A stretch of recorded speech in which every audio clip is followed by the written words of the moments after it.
حضرت مجدد الفسانی رحمۃ اللہ علیہ نے آپ فرماتے ہیں یہ فرق بیان کرتے ہوئے کہ صحابی اور غیر صحابی، یعنی حضرت اویس کرنی کو آخری سانس بھی وہ درجہ نہ ملا جو حضرت واشی کو پہلی گھڑی میں درجہ مل گیا۔ اب آگے خصوصی طور پر حضرت امیر معاویہ رضی اللہ تعالی عنہ کی بات کرتے ہیں، اور امیر معاویہ رضی اللہ تعالی عنہ کے جو ثواب ہیں، سواد کے ساتھ ثواب درست، وہ تو اپنی جگہ، بات جا کے ان کی خطا کی کرتے ہیں۔ حیران رہ جائیں گے آپ، کیا ان بزرگوں کی نظر تھی اور کیا عقیدہ تھا کہ جب صحابیت اتنا بڑا درجہ ہے تو صحابیت سے کیا ہے، ذرے آفتاب بنتے ہیں۔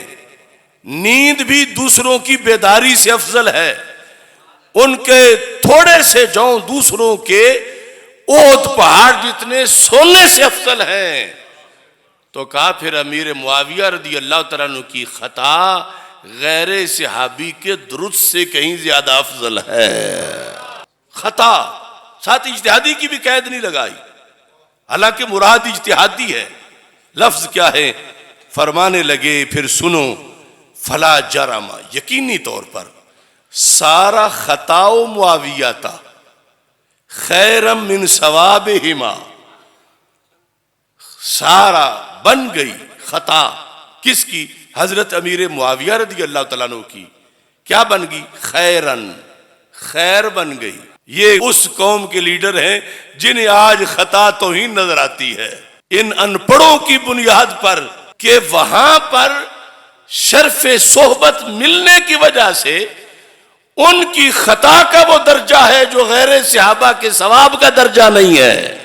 سارا خطا معاویہ تھا خیرن من ثوابہما، تیرا میرا ثواب نہیں بلکہ پیچھے جن کا ذکر ہے ویسے کرنی کا ثواب، عمر بن عبدالعزیز کا ثواب، یعنی حضرت اویس کرنی اور حضرت عمر بن عبدالعزیز رضی اللہ تعالی عنہما کے جو درست کام تھے، انہیں ان درست کاموں میں وہ ثواب نہیں ملا، وہ اجر نہیں ملا جو حضرت امیر معاویہ کو اپنی خطا میں اجر ملا ہے۔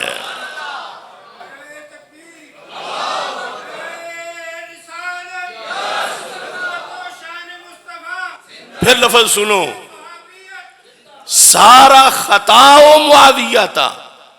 اب ایک تو میں ان سب کو جوڑنا چاہتا ہوں جنہوں نے ہمارے لفظوں پہ یہ شور مچایا کہ انہوں نے مطلقاً خطا کہا، تو مجدد صاحب نے بھی مطلقاً خطا کہا، اجتہادی ساتھ نہیں کہا، مراد اجتہادی، اور وہ میں بیان کر رہا ہوں، مجدد صاحب ساتھ نہیں بیان کر رہے کہ میری یہ مراد ہے۔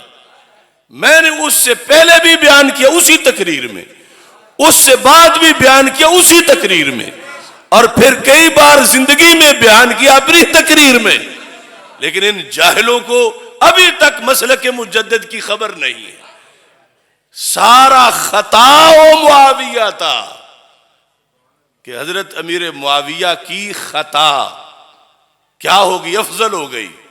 کس سے؟ اویس کرنی کے جو درست کام تھے، کیوں افضل ہو گئی؟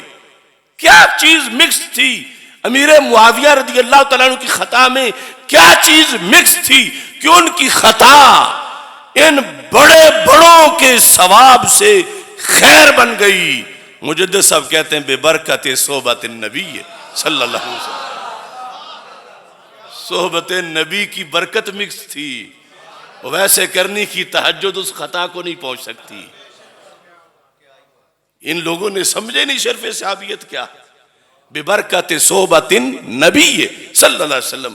اور اگر ہم نے مطلقاً بھی کہا ہوتا تو امیر معاویہ رضی اللہ تعالیٰ عنہ کو صحبت میسر ہے، تو خاتون جنت سیدہ فاطمہ رضی اللہ تعالی عنہا کو کیا سرکار کی صحبت میسر نہیں تھی؟ وہ تو بدعت الرسول علیہ السلام بھی ہے، اور ساتھ شرف صحبت بھی ہے، اور شرف صحبت وہ ہے کہ اس کی وجہ سے خطا بھی غیروں کے ثواب پر فضیلت رکھتی ہے۔ یہ کس نسل کے لوگ تھے جو اس کو توہین بنا رہے تھے؟ یہ کون تھے؟ یہ صرف روگ جہالت کا تھا یا حسد کا تھا؟ کوئی شرق و غرب تک چیلنج ہے میرا، آج ہی یہ پڑھ لیں اور توبہ کریں اپنے اپنے جرائم سے کہ انہوں نے تو شرف صحبت سمجھا ہی نہیں کہ کیا شرف صحبت کا مقام ہے، کہ اس مقام پہ اس وجہ سے اجتہادی خطا مراد تو وہی ہے، لیکن ذکر خطا کا کر کے مجدد صاحب نے کہا کہ یہ ان لوگوں کے جن کو یہ شرف نہیں تھا میسر صحابیت کا، اگرچہ وہ ولیوں کے ولی تھے ویسے کرنی اور عمر بن عبدالعزیز، لیکن ان کے ثواب کو وہ مرتبہ نہ مل سکا جو حضرت امیر معاویہ رضی اللہ تعالیٰ عنہ کی خطا کو مرتبہ مل گیا۔ جرم طاہر القادری جیسے لوگوں نے یہ کیا کہ انہوں نے یہ تو بیان کیا کہ حضرت مولا علی رضی اللہ تعالیٰ عنہ حق پر تھے اور حضرت امیر معاویہ خطا پر تھے، لیکن یہ نہیں بتایا کہ وہ خطا بھی کس قد والی ہے۔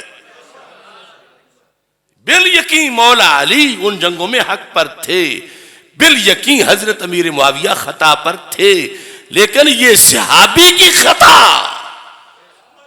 غیر صحابی کے ثواب پر کتنا اونچا مقام رکھتی ہے۔ تو اگر کوئی حقیقی مجددی ہوتا تو اس کے سامنے ہوتا کہ میں کم از کم مجدد صاحب کو پڑھوں اور طاہر القادری کے چرنوں میں نہ چروں کہ اس نے تو حضرت امیر معاویہ رضی اللہ تعالی عنہ کو ایک معذلہ گناہگار بنا کے پیش کیا۔ تو مجدد صاحب نے کہا لفظ خطا کے سوا کچھ نہیں بولیں گے، اور خطا کا ترجمہ بھی یہ ہوگا حدیث سے ایک اجر، اور پھر غیر صحابی کے مقابلے میں اس خطا میں وہ فضیلت ہے کہ غیر صحابی کے ثواب میں بھی وہ فضیلت۔ یہ میں نہیں کہہ رہا، یہ مجدد کہہ رہے ہیں جن کے نام پر انہوں نے دکانیں بنائی ہوئی ہیں۔ تو اس لیے اصل اپنے اکابر کو پڑھنے کی ضرورت ہے اور سمجھنے کی ضرورت ہے کہ شرف صحابیت کیا ہے۔ یہ نہ سمجھنے کی بنیاد پہ آج لفظ پھیل رہا ہے۔